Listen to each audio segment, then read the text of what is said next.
Welcome into Payoff Pitch, Action Network's MLB betting podcast, presented by BetMGM, the king of sportsbooks.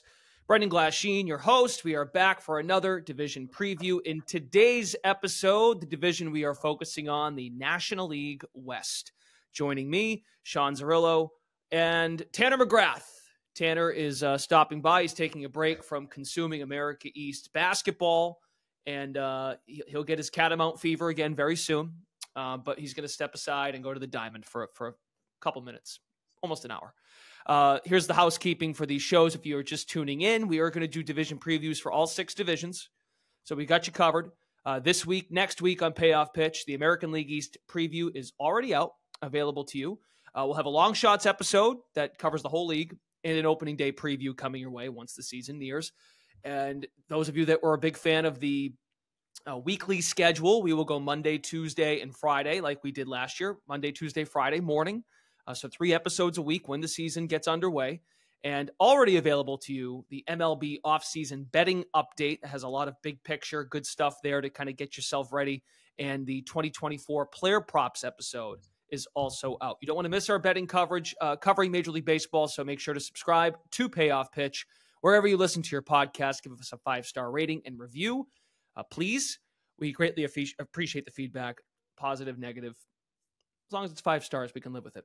So jumping into the NL West, I mentioned the offseason betting update. We did spend a considerable amount of time on the Dodgers because they are the big story with getting Ohtani, Yamamoto, Glasnow. I could just keep going. The amount of big names they added, that's the headline. That's the narrative coming in. But there's a lot of ways to pick at this team positively or negatively. And we'll start there, Sean Zerillo. Let's try to tighten it here on the Dodgers. Like, where are you at? We're recording on March 6th, so we've had a couple weeks since the offseason update. Day by day, any new developments on the Dodgers and where you're at with this team?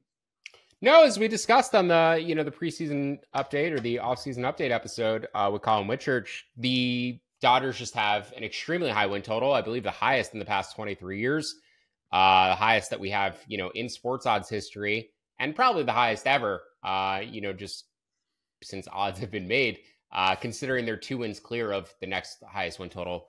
Aside from them and the 1999 Yankees, 104.5 is the only other one in that range. So every team except for the 2021 Dodgers, who didn't even win their division, by the way, because the Giants well exceeded expectations, but every team with a win total higher than 100 in the past 23 seasons, except for the 2021 Dodgers, has gone under their total. And you look at the projection market, 101, 100, 93, and then I'm at 102.5. So I'm the high man on the Dodgers. Everybody else closer to 101 wins. Fangraphs with a low of 93. You can throw out that one.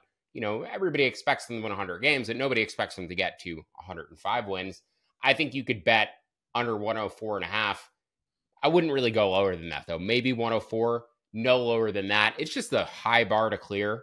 Now, Major League Baseball has changed in recent seasons. Sports have changed in recent years. Teams are haves and have-nots. Nobody really likes being in the middle anymore. Everybody either likes to be contending or selling and reloading for the future. Kind of the case in baseball still. Only really one team in the division, the Rockies, who are going to be terrible. I still think the Padres, everybody else should essentially be a 500 club or better. And certainly the Giants, the Diamondbacks made substantial improvements this offseason. So yes, obviously the Dodgers have improved. Project them as the best team in baseball. I'm the high man in the projection market relative to everybody else at 102.5 wins, and I still see value 2 wins to their under. So 104.5, 104 under on the Dodgers. Just think the math justifies, history justifies making that bet. That said, there's plenty of ways to bet good things are to happen for this team. And I think it's really going to come in the Cy Young market probably. The main concern is their 6-man rotation that they're probably going to run once Walker Buehler comes back into the mix. But in terms of guys like Tyler Glasnow, he's never been able to stay healthy for a full season anyway. Getting into a 6-man rotation, not being relied upon as heavily to be the ace of his staff. I think Glasnow finally surpasses 150 innings for the first time, not pitching as frequently, and he's going to have spectacular ratios and probably, finishes one of the league leaders in strikeouts too. Even if he only tosses 150 innings, that still projects for close to 220, 230 strikeouts for Tyler Glasnow. So Glasnow Cy Young at 23-1, Bobby Miller at 50-1. Bit longer shots. The guy I actually prefer is Yoshinobu Yamamoto, who we talked about yesterday on our favorite player props episode. He was my first overall pick in terms of awards, any player props for 2023 or 2024, I should say. I think Yamamoto might be the best pitcher on the planet. And we have data points that suggest he's a rare commodity. He has a fastball with as much horizontal movement or as much vertical movement as a very short list of pitchers, which includes Garrett Cole, Spencer Strider, Blake Snell, your top pitchers from last season, in addition to having a wicked curveball and probably the best split finger in baseball. So as I said, the workload concerns, the 6-man rotation, maybe not too many of these Dodgers pitchers surpass 180 innings. They do have a lot of depth, but they're also going to be very careful with their roster too, because they just need this team to be in optimal shape come October. But yeah, the under definitely, something I would recommend playing. But Yamamoto, my favorite of their 3 pitchers, or their 3 Cy Young candidates to actually win the award. And the last one I want to mention, also mentioned this at the end of our player props episode yesterday, Teoscar Hernandez at 125 to 1 to be the major league RBI leader. I think worth poking, because I think there's definitely a chance he ends up hitting in the cleanup spot when they face lefties, and hitting in the cleanup spot when Will Smith gets an off day, or just moving up to that spot in general, because he's the only right-hander with big power who can break up Freeman and Ohtani and Outman and Muncy. So the dynamics of that Dodgers lineup, to me, say that Teoscar Hernandez has massive playing time upside and big potential to drive in 110, 120 runs this year. I would get the sense, too, that they would rather pitch to him than Freddie Freeman and Muncy and Betts. Pick your poison. So maybe he's put in really great situations. I'd personally piss to Jason Hayward, but yeah, I mean, that's, the one weak spot of that lineup, and you're like, can Jason Hayward post another 800 OPS? I mean, the Dodgers are good at, extracting value, sort of reviving these guys who seem to have had, downward slides in their careers. JD Martinez perked him up last year. So definitely some sort of rejuvenation magic going on with the Dodgers. They're not as good at developing young talent, bringing young players to the majors, but they do seem to be able to take vets and sort of rejuvenate value into them. Real quick, before we go to Tanner, because Tanner's got thoughts on the Dodgers too. Do you think I'm curious. So Bobby Miller, you said, is 50 to 1 to win Cy Young. I'm curious. I know it's an individually driven sport based on your individual performance, and then it all comes together to propel your team. Do you think would his odds be shorter if he wasn't surrounded by Glasnow and Yamamoto? So I think, I remember you talking up Bobby Miller last year at the end of the season, and we mentioned Grayson Rodriguez in the American League. You were hitting Bobby Miller like this is a guy maybe next year we're looking at for Cy Young. So I would imagine you're even more inclined with Bobby Miller this year with that price. To a degree, but they're also not as reliant on him for innings. So, part of the cool thing with Yamamoto is he's going to get a bonus start in Korea. We're not sure. I would imagine Yamamoto starting opening day in Korea, March 20th, 21st. They're going to have 2 games there against the Padres. So Yamamoto basically gets a bonus start because then he could start the 3rd game of the season as well after having 10 days off, before that season starts. Bobby Miller may get the 2nd start of the season, but they're just not as reliant on him for volume this year. So he threw 138 professional innings last season. I'd probably cap him at 180 this year. And you can enter the Cy Young conversation at 180, but you have to be extremely elite over those 180 innings. I don't know if his strikeout rate is going to be quite to the level where he gets there in 180 innings. And if they needed more volume from him, I could have seen 200 innings this season. With Yamamoto, Glasnow, the other guys they brought in, there's less of a need to push him as hard, to push a younger pitcher as hard. So probably just cap his innings upside lower. If those guys weren't on the roster, I would have given him more credit for innings this season. Good point. Good counter.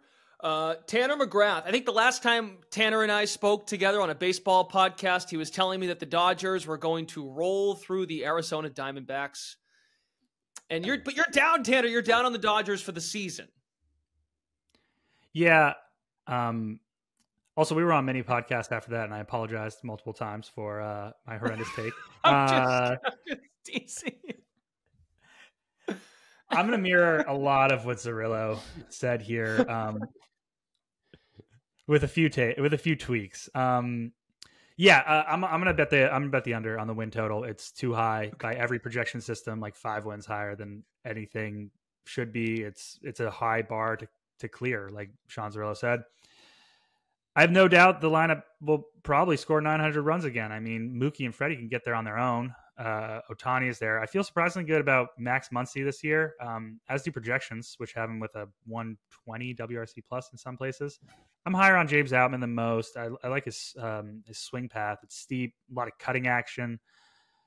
Will Smith is among the best offensive catchers in baseball, but I like this line from I think it's Dan Dombrowski in Zips. The Dodgers lineup is closer to like an ordinary awesome team than like an exceptional awesome team. Their top end talent isn't quite as good as Atlanta's. They don't have an Acuna Jr. You still have Jason Hayward hanging around in the lineup. That's a big hole. The bullpen should be really good again. Led all teams in relief WAR last year, and projections really like that quartet of Evan Phillips, Brusar Gatterall, Caleb Ferguson, Alex Vezia.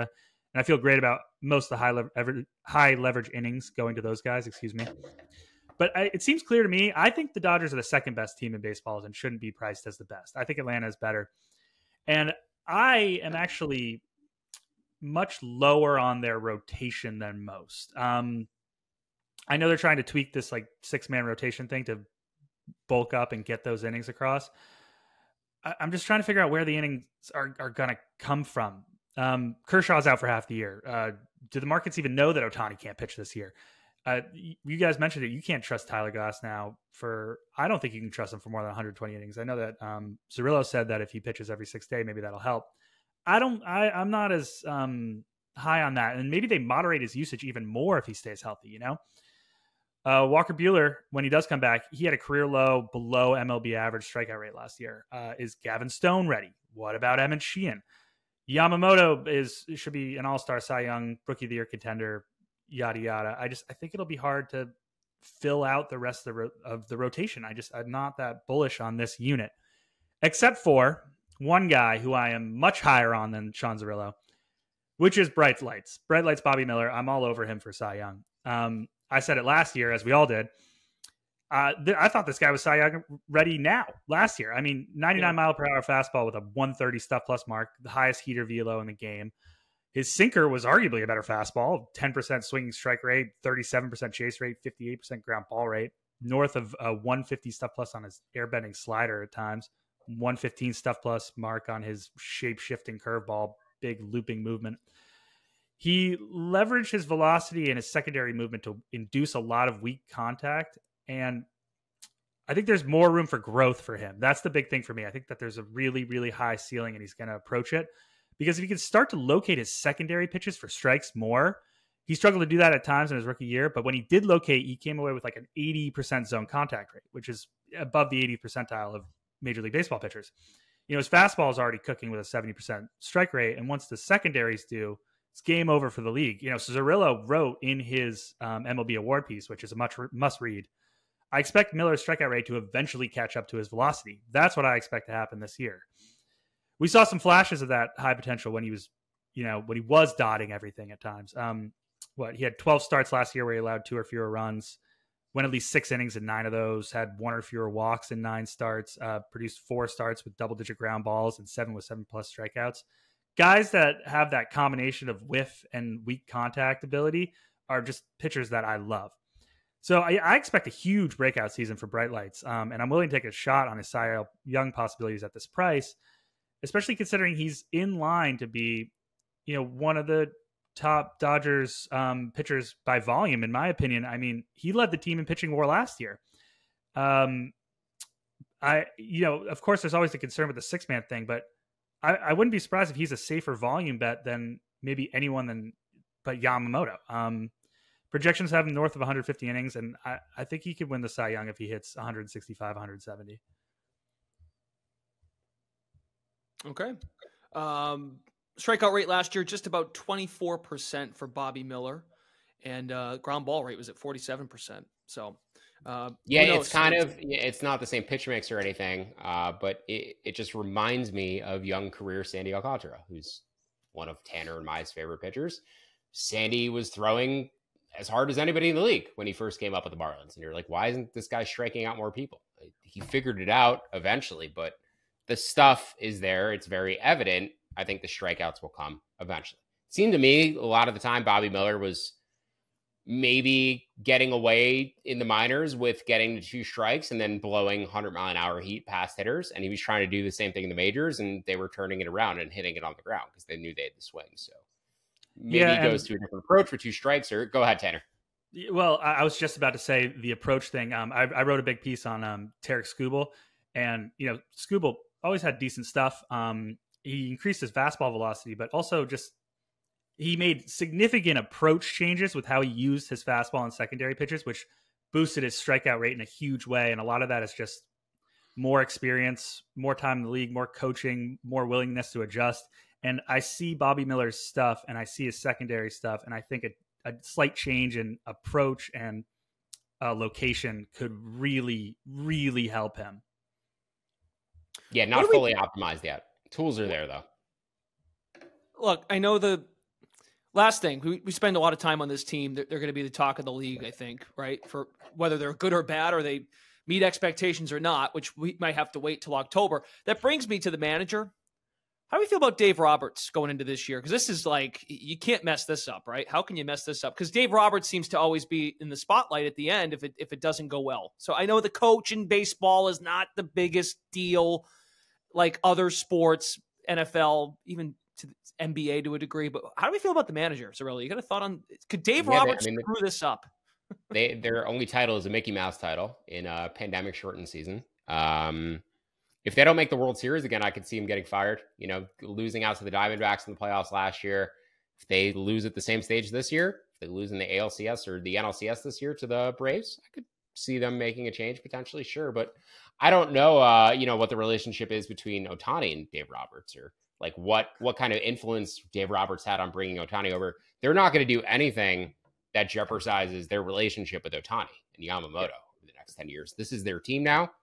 It's these Japanese superstars, they're going to cater to their wishes and desires. So, I think it comes down to like more so. It doesn't come down to the winning so much as it does the relationship between Dave and the players on that team. I think that's actually like super ingrained, and building the culture there, I think, is going to be as important as anything. Yeah, Tanner, I guess what I'm asking, I'm looking at the narrative of how could Dave Roberts get in the way of managing the actual games this year with this team, with a loaded, in theory, if everyone's healthy, a loaded rotation, having to manage 6 guys. I mean, there's probably someone upstairs telling him how to go about this, to manage innings, to manage arms throughout the year. I'm wondering if that has any impact whatsoever. Yeah, I agree with Zarrillo there. I don't think it has that much of an impact, but I am curious, Zarrillo, do you have any input on what his relationship was with the rest of the players? Is he well liked in that locker room? Yeah, I honestly don't have a good feel for it. Yeah, I think that's the main thing. And, a big, I don't know if you I guys might read... be reaching for something here. I'm just curious. It seems that he's still there. It's almost like Aaron Boone in New York with the Yankees. I think it's a good sign that they were eliminated prematurely last year, and there was no muttering about like Dave Roberts should be on the hot seat, right? I haven't heard it yet. This is kind of the first like it's really come up. So I think that's an encouraging sign that they really only do have that one title, and I haven't heard should they make a change at manager. But if it happens again, I'm sure you're going to hear it. I didn't hear anything. I didn't read anything. I'm just asking. But if it happens again, you're going to hear it. You're absolutely going to hear it. Okay. Yeah, and in the in this year's baseball prospectus, the essay on the Dodgers quoted I forget who the GM's name is, but they've been so good in the regular season. The only thing you can really critique Roberts for is that they keep flaming out in the playoffs. But every single year he always talks about how the negative variance and the bad luck pretty much bit them. So I don't know if there's any real onus on him from that organization. Okay, Brandon Gomes is the Dodgers GM. Thank you. Okay, let's go. Let's move on. Sorry, that was an aside. Just curious, and it's more of a narrative thing. But I'm just the manager's got to.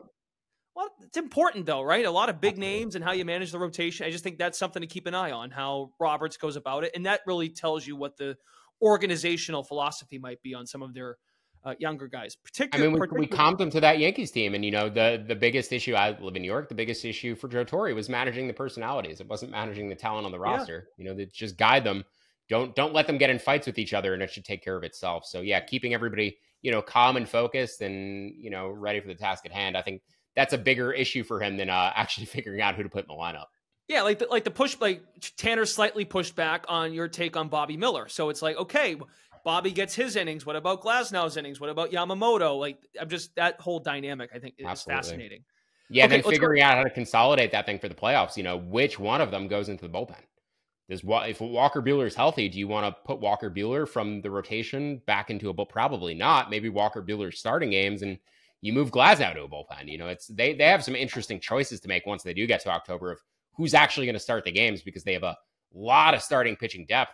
Do they let Clayton Kershaw start another playoff game? Are we going to do that again? We're going to let Clayton Kershaw ruin playoff games for us in 2024? I can't see that happening. So, yeah, very interested, who actually starts the games and who moves to the bullpen come playoff time. We got a ways to go, and I'm sure we'll hit on that in our 3 days a week when we do the daily, when we do the slates and break down each slate. But something to keep in mind. The reigning National League champions, the Arizona Diamondbacks, come in next. They are plus 890 to win the division. So there's a drop off from the Dodgers as far as how favored they are to come out of the division. 84 wins last year, magical October. Tanner McGrath. Diamondbacks regression, or are there other ways to bet them and not get sucked into what they did last year? Pretty tough to find value on the team at large. Projections are right on the dot regarding the win total, and I don't think anyone really sees them overtaking LA for the division crown. I don't love the rotation. I'm just not especially high on Zach Gallen or Merrill Kelly and Eduardo Rodriguez. Excuse me. He's had an expected ERA north of 4 over the past 140 innings since he left Boston. Could all that change if Brandon Pfaadt is as good as he was in the playoffs? Obviously. Yep. The bullpen, probably league average at best. It's nice to have Paul Sewell and Kevin Gingle as the 1-2 punch at the back end. But I love the young core. It's clear the Diamondbacks are building something special in the desert.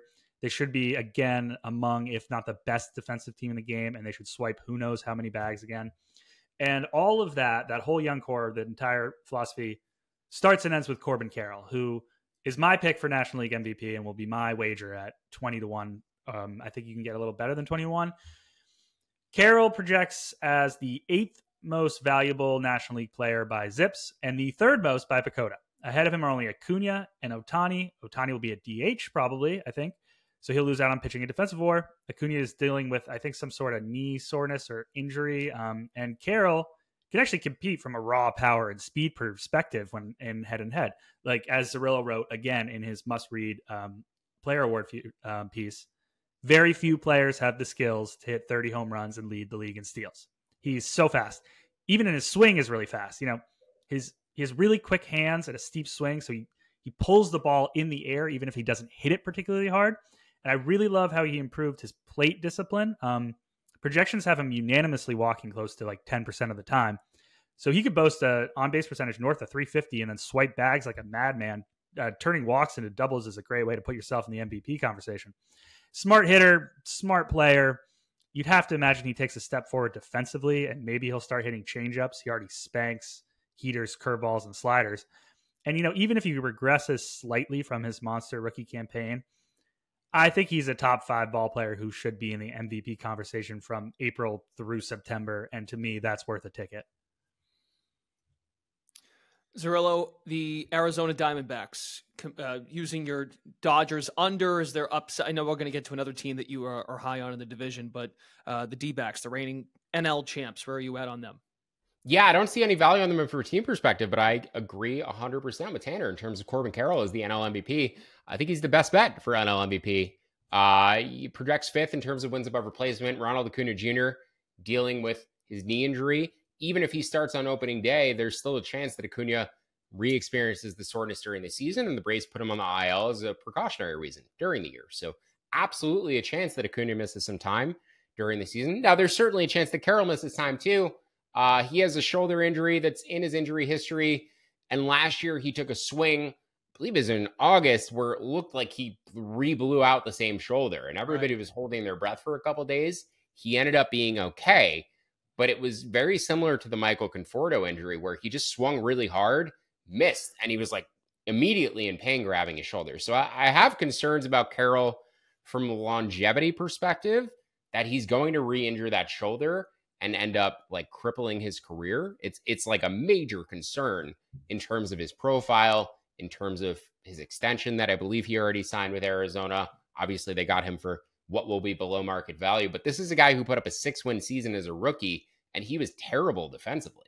He has so much ground to gain in terms of defensive wins above replacement, which frankly, I think is the easiest place to gain ground, especially if you're playing outfield defense and you're one of the fastest players in baseball. It really just comes down to things that they need to, you can't teach speed, but they could teach him how to take better angles on the balls, how to become a more efficient defender. So I think Corbin Carroll absolutely has a 7-win season within reach, provided he improves his defensive value.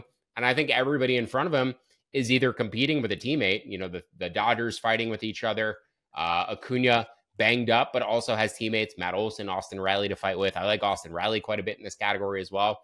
But yeah, amongst the guys on this board, I think Corbin Carroll 20-1, the best bet. I probably would have handicapped him closer to 15-1 or 12-1. So really like getting 20-1 on that. Well, and you brought up in the American League East preview that we did, that's out right now, that got released yesterday, the running game too, right? Like if running games are going to be going up across baseball, that certainly benefits Carroll if he stays healthy.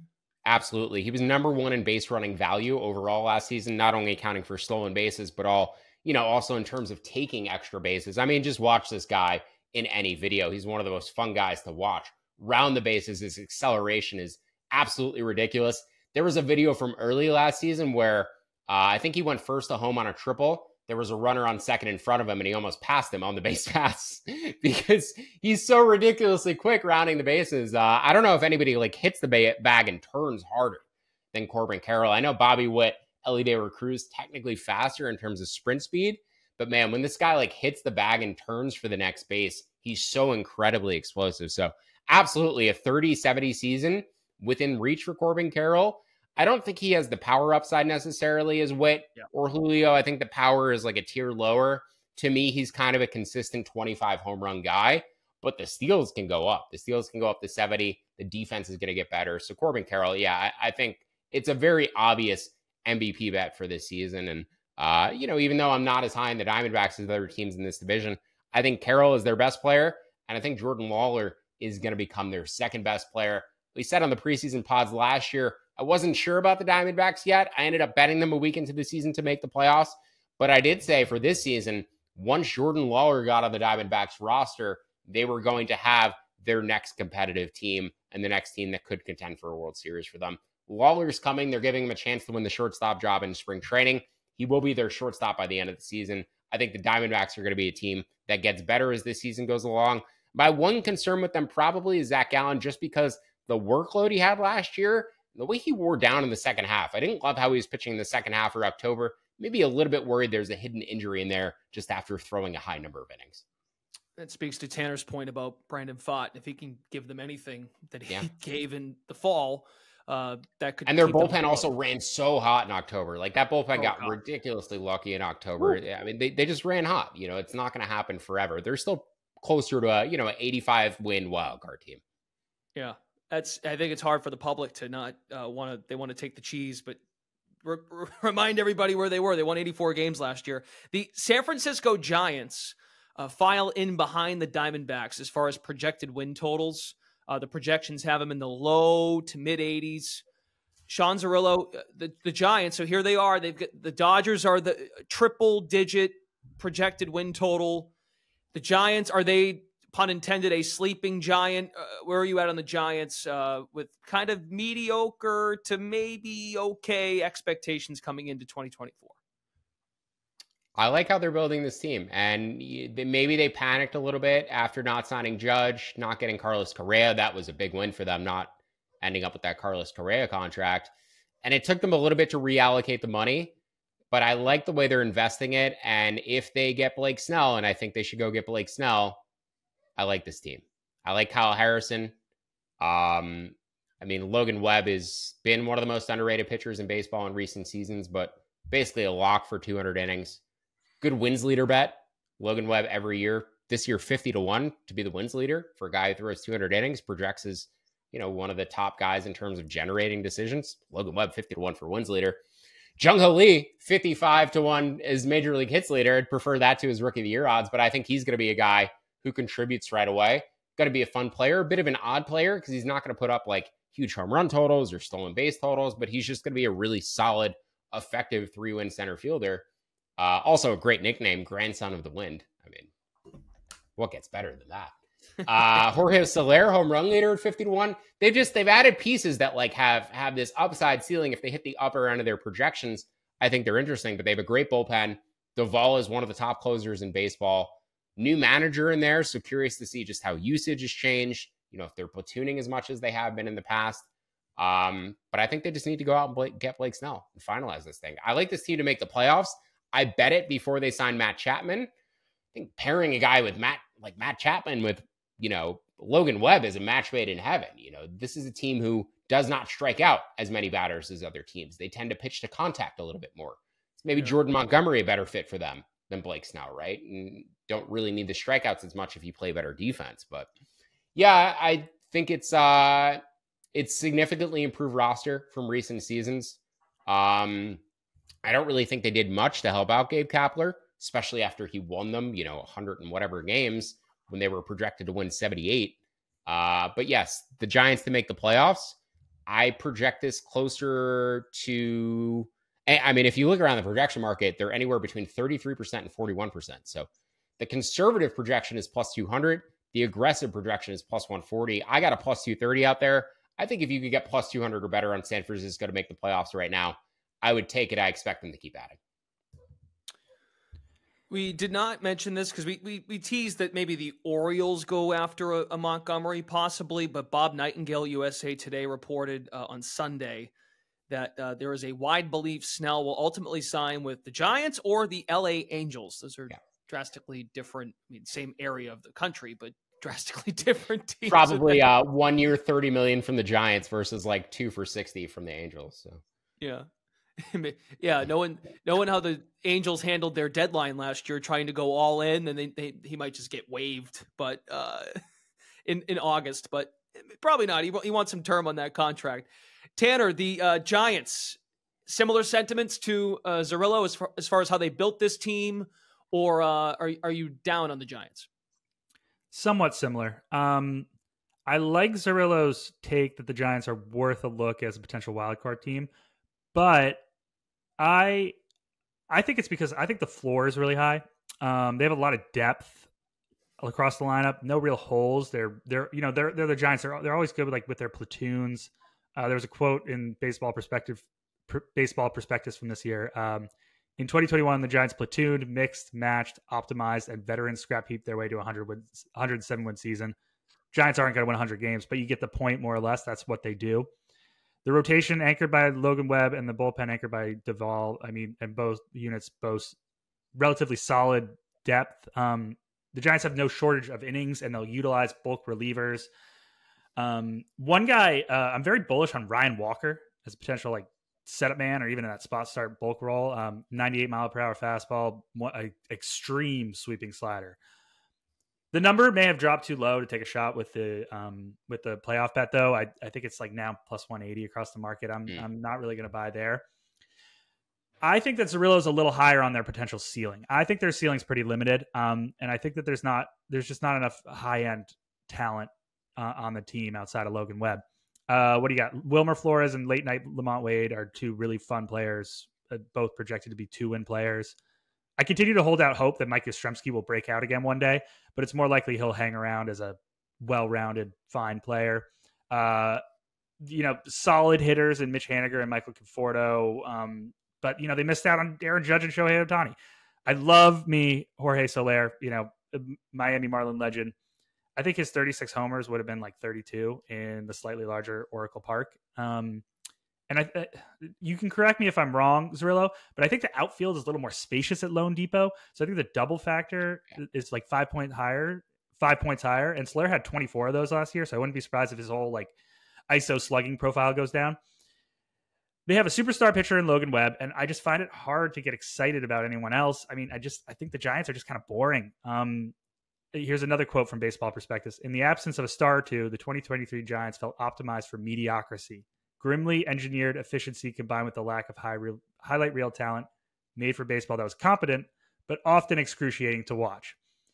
I feel bad for giving a boring analysis of the Giants, So actually, I went out and I asked a ride or die Giants fan, former Twitter enemy turned friend, guy that goes by the name of Bay Area Sports tweeter, to give me some of his favorite takes for the upcoming season. Here are some of my favorite quotes from him. Oh, gosh. I have to give the front office credit, though, because this lineup with new faces in it like Jung-Ho Lee, Soler, Chapman, and the young, exciting prospects will at least make us much more fun to watch. Okay, specifically, he had a lot to say about Jung-Ho Lee, who, quote unquote, will quickly become one of the most electric players in baseball. Again, the nickname is just amazing. The grandson of the wind. Oh, my God. I'm not sure I can get there on Jung-Ho Lee, but that's how he feels. I don't know if this comparison is apt. Is this like a Masataka Yoshida thing? Great bat-to-ball skills. Question about if he can translate power from the KBO to the MLB or keep up with major league fastballs. Yoshida did, but I don't think not all that Cross Pacific do. I think Lee can play better defense, but it's not like he's a superstar defensive center fielder. I wouldn't be surprised if we see a slow start for him and then a great second half, but I think his 5-year projection remains foggy. And his last one, which touches on what Sean Zarillo said. In order for me to feel like they're a true contender that can make the playoffs and make a run if we get hot at the right time, I still think we need one more piece, which would be Blake Snell. A rotation with Webb, Snell, Harrison, Cobb, and Ray has crazy upside. So, look, he says he's more excited for Giants baseball than he's been in a long time with fresh faces, including a manager who can change the culture.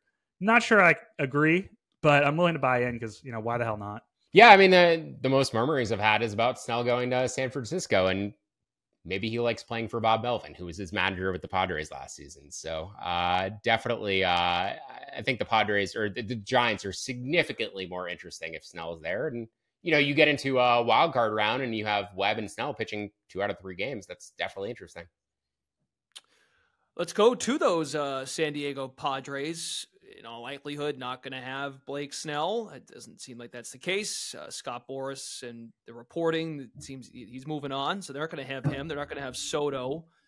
They had a ton of expectations last year. Tanner, you've got leadoff thoughts on the Padres. Their projected win total at 81.5, which is notably down from last year because of some of the talent they've lost. The 2023 San Diego Padres were the model of bad luck. As everybody knows at this point, bad luck that rivals the Dodgers playoff runs the past few years. As Zarillo wrote in his MLB preview overall piece. Betting guide, yep. If you flip the result of every 1-run game, San Diego would have finished 96-66, underperforming their PyFag win total by 10 wins. They went 2-12 in extra inning games. Not only that, I found this a little bit more interesting. From opening day to June 15th, the Padres hit 198 with runners in scoring position. In May and June, the Padres posted a 22-31 record with a plus 30 run differential. The Padres had a plus 17 run differential in the first 82 games of their season, right? Among live ball era teams with at least a plus 15 run differential across the first 82 games, the 2023 Padres posted the 3rd lowest win total at 37. Only teams that were worse were the 1956 Tigers and the 2021 Marlins, who likely lost me millions of dollars in units. So with that being said, can we project positive regression for the 2024 Padres? I emphatically say no, because I think the team is so different. I'm going to end up on the win total under for the Padres. Look, in the lineup, the Manny Machado is as good as ever. He had a really slow start with some bad BABIP luck, but he posted a 139 WRC plus from July onward. But Fernando Tatis and Xander Bogaerts, while putting up really good years defensively, saw serious power regression in 2023. Tatis slugged 750 on fastballs in 2021. That dropped over 300 points in 2023. I think Tatis could bounce back eventually. He's still young, coming off injury, yada, yada. Bogaerts' power decline is much more concerning because that started precipitously in his last year in Boston, where he mostly dinked and ducked his way to a 130 WRC plus with a 307 average, fueled by a 363 BABIP. His 323 expected weight on base average that year was the lowest in 5 years. And AJ Preller should have known that before inking that massive deal. And to talk about, they're moving Bogaerts to second base. Yeah, it's a mess. That deal. I'm a little happy that he's actually out of Boston at that number. Anyways, let's talk about Preller too. Arguably the worst general manager in the sport. I love this tweet from our own Anthony DeMundo. AJ Preller is the guy at the blackjack table who keeps doubling down and yells he's due after each losing hand. Some of his off-season and mid-season moves were asinine. And everyone complains about him as a quote-unquote, from Baseball Prospectus, micromanager who struggles to communicate or maintain relationships. Yikes. Ha-Seong Kim will be really good, but I think there's some. Maybe I should have asked about him and not Dave Roberts. Yeah, he took some heat last year in an athletic article from a couple reporters. Basically breaking down the corpse that was the Padres season last year. Back to the team, Ha-Seong Kim will be good, but I think there's some general sentiment that he might be moved because of cash flow issues or something. And the pitching staff, the rotation is dead. Joe Musgrove is the best pitcher on the team, but he has a shoulder injury. Graded his best, but I'm worried about his availability in general. Yu Darvish was re-upped on a 6-year deal by Preller before 2023, despite his swinging strike rate dropping for 2 consecutive seasons. And guess what? It dropped again in 2023, forcing him to nibble around the plate, where he posted a paltry 28% chase rate. Darvish should see some positive regression from he had a 4.5 ERA, closer to 3.7 expected ERA. But most projections have him around a 2-win, 4 ERA pitcher. Zips projects the bullpen for 0.7 WAR this year. That would put them somewhere in between the 2023 White Sox and Nationals. Yikes. Projections have the Padres as an 81-82 win team this year. I'm not as bullish. I think the ceiling might be high, like 90 wins. But that would be a lot of good fortune that includes Tatis and Bogarts refining their power, Kim and Musgrove staying in San Diego healthy for 162 games, and the bullpen vastly overperforming. And I more so expect the complete opposite will happen on all accounts. All right. There we go. The Padres. I'm sorry. And you know what? It's a new year. I'm remembering now the amount of times that we did Payoff Pitch and we would do like a Futures Friday or something, and we would just keep hitting on they're going to turn a corner. They're going to turn a corner. Luck's going to be on their side and just get out of the way. Padres. Look, the luck did turn. They played better in the second half. The Musgrove shoulder injury kind of screwed them. But and then there are runners in scoring position BABIP and average luck eventually turned too, and Manny Machado got over his slump. But now a lot of that is mute because it's not the same team. It's just not. The team with the lowest projected win total in baseball, the Colorado Rockies, 60 wins. And wherever you search Pacoda, Fangraphs, Pacoda's got them at 57.2 projected wins. Let's spend a minute on the Rockies. Zerillo, I know we hit this team a lot during the season because of the ballpark, and maybe they're an in-season team where you might have value on a night where they're plus 300 or something on the money line, and they get a good pitcher or a bottom of the rotation pitcher that they're opposing. So maybe there are nights to bet them, but what's the season-long approach on the Rockies?